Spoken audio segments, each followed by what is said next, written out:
हरिओम, जय श्रीमन नारायण, राधे राधे। कल के अंक में हमने बताया था कि इतनी गर्मी क्यों हो रही है, तो सीधा सीधा इसका जवाब है जलवायु परिवर्तन के कारण, अर्थात ग्लोबल वार्मिंग। ये ग्लोबल वार्मिंग क्या है, थोड़ा इस पर आज हम लोग आइए प्रकाश डालते हैं कि यह ग्लोबल वार्मिंग है क्या है। बंधुवर, जैसा कि हम सभी जानते हैं कि लगातार पेड़ रोज कट रहे हैं और जिस मुताबिक वृक्ष की कटाई हो रही है धरती से, पृथ्वी से, उस मुताबिक वृक्ष लगाए नहीं जा रहे हैं। और बात रह गई लगाने की, तो रोज़ आप जो अखबार में, समाचार पत्र में देखते हैं, पढ़ते हैं, न्यूज़ सुनते हैं, इतने पेड़ लगाए गए, इतने पेड़ लगाए। अच्छी पहल है सरकार की, चलो ठीक है लगाया, लेकिन क्या उसका सही तरीक़ा से देखभाल होता है? एक छोटे से पौधे में 50 आदमी लोग फ़ोटो खिंचा लेते हैं कि दुनिया देखेगा कि फलाना बाबू भी एक वृक्ष लगाए हैं। क्या फलाना बाबू उस वृक्ष को लगाने के बाद में दुहरा कर करके उस जगह पर जाते हैं कभी पानी डालने के लिए? तो ये सब क्या है? तो लोगों को भरमाना बंद कीजिए। मैं उन लोगों से भी बोल रहा हूँ जहाँ तक हमारी ये वीडियो जा रही है, लोगों को भरमाना बंद कीजिए और सत्य पर आइए। और सत्य यही है कि जिस मुताबिक वृक्ष की कटाई हो रही है उस मुताबिक पेड़ लगाए नहीं जा रहे हैं। और यही वजह है कि आज 47 डिग्री और 50 डिग्री और कहीं कहीं तो देश के कुछ हिस्से में, जैसे उत्तर प्रदेश में, राजस्थान में, हरियाणा, पंजाब में, आपके अपना बिहार में, इन सभी जगहों पर कुछ ऐसे भी स्थान है बंधुवर जिस जगह पर 50 डिग्री पार हो चुका। अब बताइए, अगर इसी तरह से दिनानुदिन यह तापमान जो बढ़ता रहेगा, तो डॉक्टर लोग बताते हैं और मौसम विभाग वाले बताते हैं कि 55 से जब ऊपर बढ़ेगा तो आदमी को जी पाना मुश्किल होगा। तो बताइए कि 31 डिग्री और 30 डिग्री से बढ़ते बढ़ते तो आज 50 डिग्री हो गया। ज़्यादा दिन की बात नहीं है, मुश्किल से 10 वर्ष या 5 साल हुए होंगे। इन 5 से 10 वर्षों में इतने हो गए। तो अब आप सोचिए कि और आने वाला 5 साल में क्या होगा जब अभी आपका 50 हो गया। निश्चित है कि 55 और 60 आ जाएगा। 55-60 आएगा, इसका मतलब कि मानव की सभ्यता खत्म हो जाएगी, कोई नहीं रह पाएगा। तो फिर ये इतना जो हाय हाय कर करके जो धन कमा रहे हैं इधर उधर कर करके, वो धन आखिर भोगेगा कौन?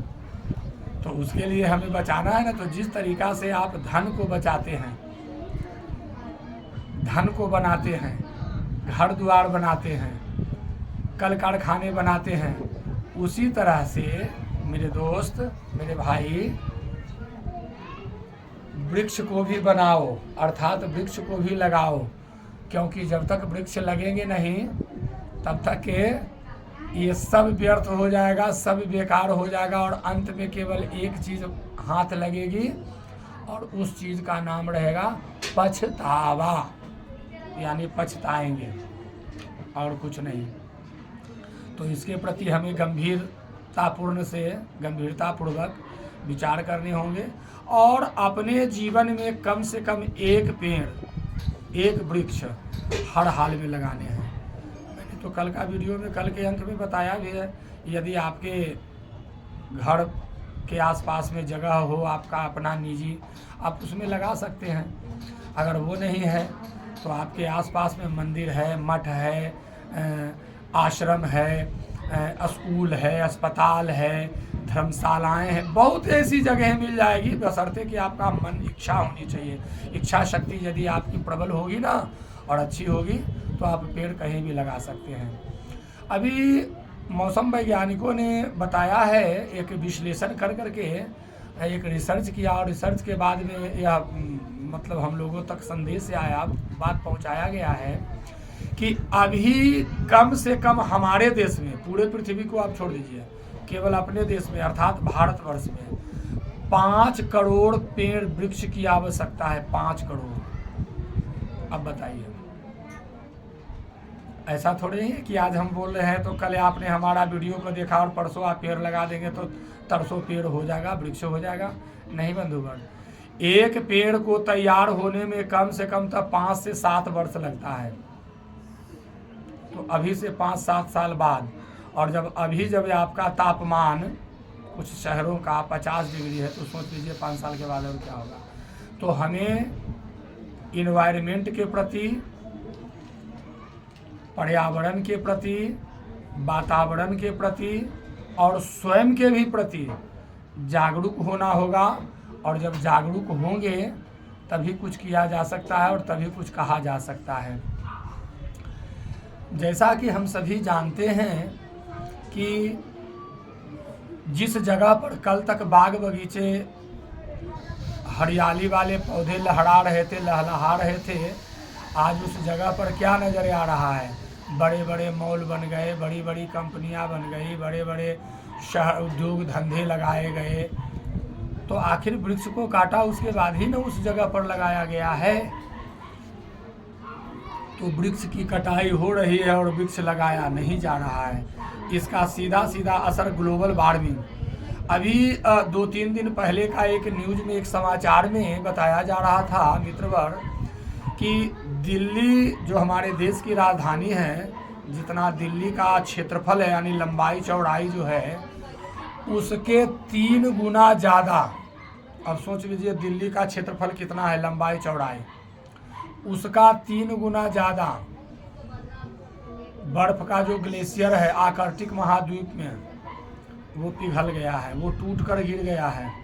अब सोचिए, ऐसे भी वैज्ञानिक लोग बोल रहे हैं, मौसम वैज्ञानिक बोल रहे हैं कि यदि जो इसी तरह से अंधाधुंध वृक्ष की कटाई होती रही हमारी पृथ्वी पर, हमारे देश में और विश्व के अन्य देशों में, तो वो दिन दूर नहीं कि समुद्र के किनारे पर जितने जो शहर है वो डूब जाएंगे। बिल्कुल जैसे आज द्वारिका डूब गया ना। अभी हाल फिलहाल में हमारे यशस्वी प्रधानमंत्री द्वारिका जो पानी के अंदर में डूबा हुआ है, प्राचीन द्वारिका, उसमें गए थे दर्शन करने के लिए। वो ऊपर में ही था। और यह सब नतीजा है ग्लोबल वार्मिंग का। मौसम क्लाइमेट जो चेंज हो रहा है उसी का नतीजा है कि वो पानी में डूब गया। उसी तरह से मुंबई, दिल्ली, कोलकाता, चेन्नई, अर्थात जो आपके समुद्र के नज़दीक वाले जो शहर हैं, सबसे पहले इन्हीं शहरों पर खतरा मंडराएगा और उसके बाद फिर मैदानी इलाके तक भी आएगा। चिंता नहीं कीजिए, हम तक और आप तक भी आएगा। इसलिए इसके प्रति विशेष रूप से गंभीरतापूर्ण तरीके से सोचना होगा। और यदि आप नहीं सोचेंगे, हम नहीं सोचेंगे, तो कौन सोचेगा? बोलिए। यदि आप नहीं सोचेंगे इसके प्रति, पर्यावरण के प्रति जागरूक यदि आप नहीं होंगे, हम नहीं होंगे, तो कौन होगा जागरूक?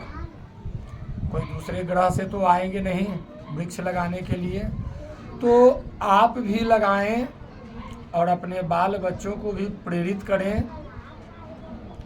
और बरसात के दिनों में, अभी गर्मी चल रहा है, अभी लगाने का कोई फ़ायदा नहीं है, वो नहीं हो पाएगा।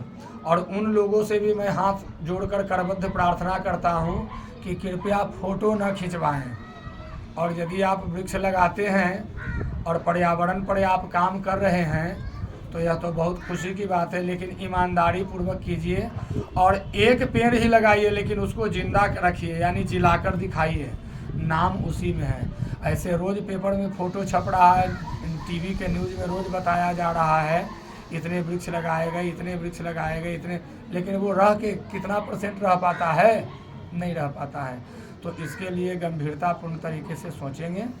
और ये गर्मी जो है, यह गर्मी तो पड़ेगी ही पड़ेगी।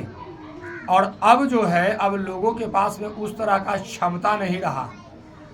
बूढ़े बुजुर्ग लोग से आप पूछेंगे तो पता चलेगा कि आज तो गर्मी पड़ ही रहा है, लेकिन इससे पहले भी बहुत ज़्यादा गर्मी पड़ता था और लोग बर्दाश्त करते थे। उस तरह का सात्विक खान पान था, संयमित दिनचर्या था। आज न नीमन अच्छा खाना पीना है और न संयम है, आपके जीवन में डिसिप्लिन नहीं, अनुशासनहीन जिंदगी जी रहे हैं, तो कमज़ोर तो होंगे ही होंगे। पाउडर पीने से और ये हॉर्लिक्स और बॉर्नविटा पीने से क्या काबू और ताकत आने वाला है? नहीं, यह केवल आपके मन में ताकत आएगा कि हम हॉर्लिक्स पिए, हम बॉर्नविटा पिए, हमको काबू हो गया, लेकिन वास्तविक रूप से ताकत नहीं होगा। ताकत होने के लिए प्रकृति के साथ मिलकर चलना होगा और एक संयमित जीवन शैली को अपनाना होगा जिसमें शिष्टाचार हो। और जब तक ये सब चीज़ें आएंगी नहीं, तब तक कि हमारा कल्याण नहीं होगा। और जब हमारा कल्याण नहीं होगा तो फिर इस धरती माता का कौन कल्याण करेगा। इसलिए बंधुवर ज़्यादा विशेष बात नहीं, विशेष बातें फिर अगले वीडियो में मैं बताऊंगा। और कृपया पर्यावरण के प्रति जागरूक हों और एक वृक्ष जरूर से ज़रूर लगाएं। इन्हीं सब शब्दों के साथ आज हम अपनी वाणी को समाप्त करते हैं, विराम देते हैं। फिर मिलते हैं कल एक विशेष अंक में। तब तक के लिए नमस्कार, प्रणाम, जय माता दी, राधे राधे, जय राधे श्याम।